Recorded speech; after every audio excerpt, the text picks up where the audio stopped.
arrived at the right place. Yes. So, Yeah. I've come here to sell my car. Tell me I've read a lot about Eezy cars. So just tell me what happens here, because I can see there are many cars. Yeah, there is plenty of good things happening here. Once you bring your vehicle, we give you a 14-day free storage facility. Okay. We don't charge you for the 14 days. Then from the 15th day, if we were not able to sell, that's when you begin our payment. And our charges are pocket friendly. Okay. Per day, small vehicles like saloon station wagons normally charge around 390 shillings.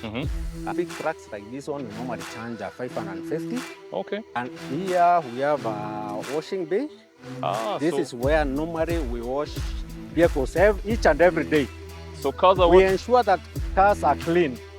So cars are washed here every day? Every day. Yeah, I can see that. Yeah, so that we ensure that your vehicle is as good as it came. So my car will be cleaned every day? It will be cleaned every day. If someone... You see, normally what many yarns do, which is a mistake, is that they don't wash the vehicles, and vehicle collect a lot of dust. Yes. Mr. Justin, this is a valuation section.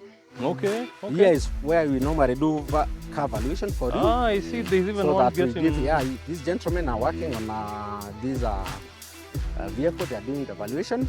Okay. One thing is we want, much as we want to sell the vehicle for you, we also want you to be informed about the current market forces.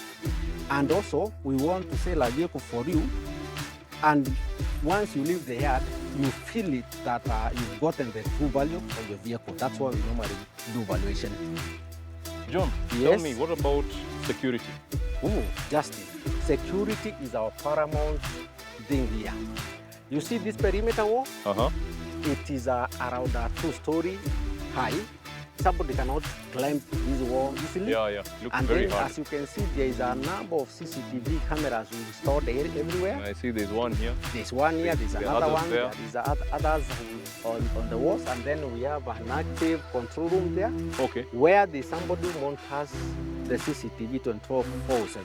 Hey, John. Yes. Thank you very much. Yes. Thank you very much. Thank you very much, Justin. Sawa.